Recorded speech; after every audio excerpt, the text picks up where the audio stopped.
Ya, Mas Prof. Mulyana apa Mas Cahya nih? Saya, Prof. Cahya. Ya, betul. Ya, sehat ya. Prof. Ya. Assalamualaikum warahmatullahi wabarakatuh. Selamat siang Waalaikumsalam dan sore, warahmatullahi wabarakatuh. Prof. Judan, Direktur Jenderal Kependudukan dan Pencatatan Sipil Kementerian Dalam Negeri. Semoga sehat selalu, Prof. Terlindungi dari wabah atau pandemi COVID. Terima kasih telah berkunjung dan berkenan hadir di vlog saya Tanya Sederhana. Prof, Ya, Mas.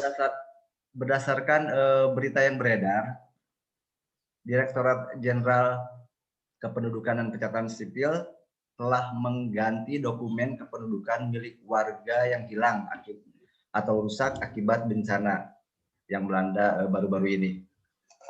Sedikitnya ada 23.064 dokumen berhasil diganti, Prof.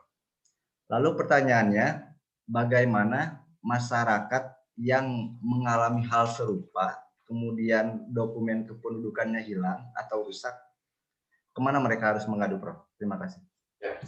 Terima kasih, Mas Cahya. Ini saya senang sekali kita bisa berdiskusi siang hari ini. Perlu saya sampaikan bahwa Dukcapil tahun ini itu sudah melakukan penggantian dokumen kependudukan di beberapa provinsi. Sejak Januari kemarin, kita sudah mengganti dokumen kependudukan di Kalimantan Selatan. Yang kita ingat ada banjir secara meluas di 11 kabupaten kota di Kalimantan Selatan. Kita di sana mengganti lebih dari 110.000 dokumen kependudukan. Kemudian di waktu yang bersamaan, itu ada gempa di Sulawesi Barat, di Mamuju dan Majene. Nah, kita di dua kabupaten ini mengganti kurang lebih 5.000 dokumen. Kemudian di Februari akhir ini, kita menurunkan tim ke Jawa Tengah dan Jawa Timur. Di Jawa Tengah itu ada di Kudus, Demak, Pekalongan, dan Kota Semarang. Ini mengganti sudah lebih 23.000 dokumen. Selain itu di Jawa Timur juga turun di Kabupaten Nganjuk. Khusus di satu daerah ini korbannya adalah bencana banjir, akibat bencana banjir dan tanah longsor. Dan karena cakupannya sedikit, maka penggantian dokumen kependudukannya juga belum terlalu banyak, belum sampai berjumlah ribuan. Nah, yang sekarang sedang berproses itu di Karawang, Kabupaten Bekasi, Kota Bekasi, Tangerang, dan DKI, Mas Cahya. Nah, bagaimana metode kerja Dukcapil? Ada dua cara. Pertama, kita mengganti secara otomatis daerah-daerah yang terendam banjir itu. Atau daerah-daerah yang rumahnya roboh terkena gempa. Kita otomatis kan memiliki data di dalam sistem kita, daerah X, itu misalnya ada rumah yang roboh di nomor berapa saja, itu kita ganti semua dokumennya. Atau ada beberapa puluh desa, atau di Kalsel kemarin berapa ratus desa terendam semua, langsung otomatis kita ganti dokumennya. Nah, kemudian cara yang kedua adalah kalau penduduk itu terlewat saat penggantian itu, yang bersangkutan belum diganti dokumennya, bisa langsung datang ke Dinas Dukcapil. Untuk daerah bencana atau daerah yang sedang tertimpa musibah banjir, longsor, itu kita mudahkan penggantian dokumennya. Tidak perlu membawa pengantar RT RW, tidak perlu membawa pengantar surat keterangan kehilangan dokumen kependudukan dari kantor kepolisian setempat. Cukup menjelaskan kepada Dinas Dukcapil setempat bahwa kami korban bencana banjir di daerah ini, daerah ini. Nah, itu petugas Dukcapil sudah tahu. Kecuali nanti ada daerah yang tanggap bencananya sudah selesai, kemudian baru periode lama meminta penggantian, itu harus menggunakan surat keterangan kehilangan dari kepolisian. Karena kalau jangka waktunya sudah lama kan sudah tidak bisa dibedakan lagi, Mas Cahya. Ini korban bencana atau hilang setelah terjadinya bencana. Dua metode itu yang kita gunakan, Mas. Prof, berapa lama waktu pengurusan dokumen kependudukan itu berlangsung, Prof? Ya, jadi pertama begini, kita mengganti dokumen kependudukan selama masih ada bencana itu. Jadi kemarin di Kalsel itu tim kita hampir 1 bulan berada di sana. Kemudian yang di Jawa Tengah, tim kita kurang lebih 1 pekan berada di sana. Sehingga ketika banjirnya sudah mulai surut, layanan di Dukcapil sudah mulai normal, kemudian penduduknya sudah sebagian besar terganti dokumennya, tim kemudian pulang, kemudian yang di daerah melanjutkan dengan layanan secara reguler.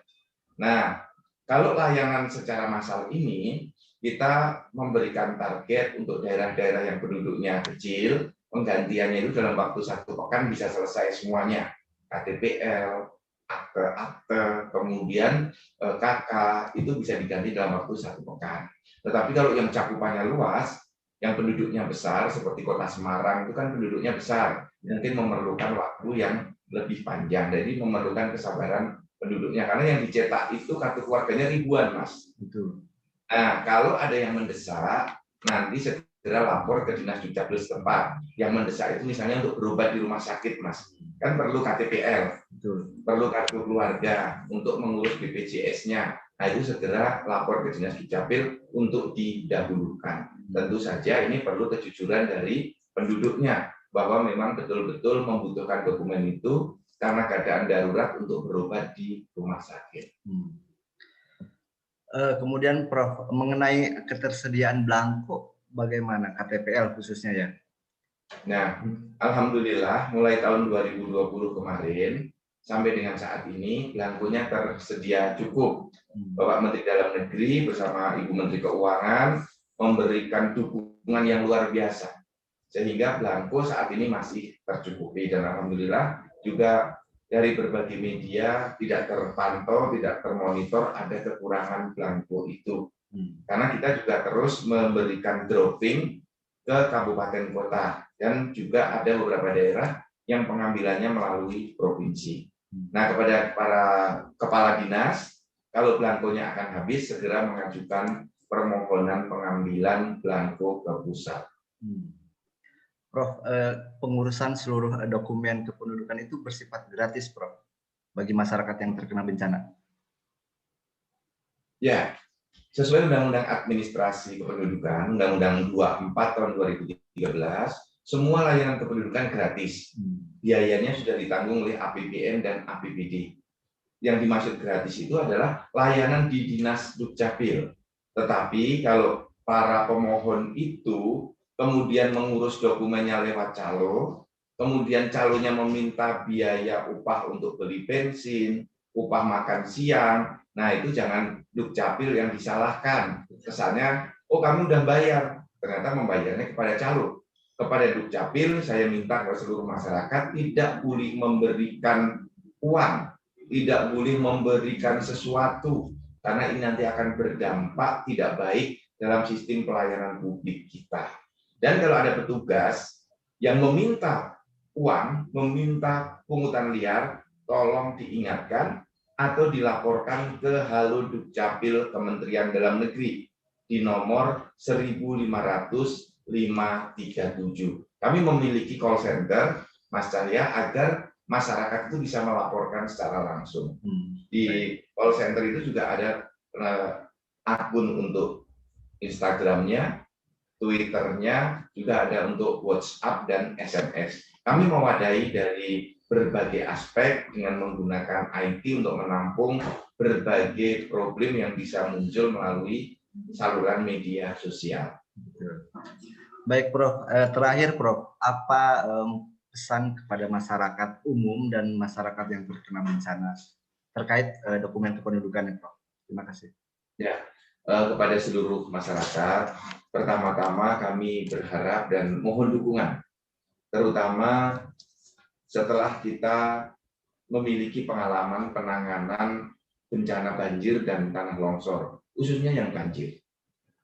Banyak yang dokumen hilang atau rusak itu karena tidak dilaminating. Akte lahir, akte kematian, akte perkawinan itu tidak dilaminating. Sedangkan yang dilaminating sebagian besar bisa diselamatkan. Oleh karena itu kami menyarankan kepada seluruh penduduk agar dokumen-dokumen penting itu dilaminating yang bagus, sehingga kalau kena air tidak rusak. Yang kedua, ditempatkan yang agak tinggi. Bila ada tempatnya di rumah yang agak tinggi, letakkanlah di lemari yang bagian atas. Kemudian yang ketiga, terkait dengan layanan di Dukcapil, kami mohon bantuan Ibu Bapak semua. Layanan Dukcapil itu gratis. Silahkan diurus sendiri. Kalau ada masukan, beritahu kami di call center tadi 1.500.537. Kami berbenah terus agar layanannya bisa cepat. Dan saat ini kita juga sudah ada layanan online. Dari 24 layanan Dukcapil, itu tinggal 2 yang belum bisa dicetak oleh penduduknya, yaitu KTPL dan KIA. 22 dokumen yang lainnya sudah bisa dicetak sendiri oleh penduduknya. Nah, kami berharap dengan layanan online itu, pungli dan calo akan berkurang. Bantu kami untuk memperbaiki layanan publik Admin di Indonesia. Baik, suun Prof. Terima kasih banyak. Terima kasih, Mas Cahya. Sehat selalu ya. Ya, sukses. Assalamualaikum. Waalaikumsalam warahmatullahi wabarakatuh.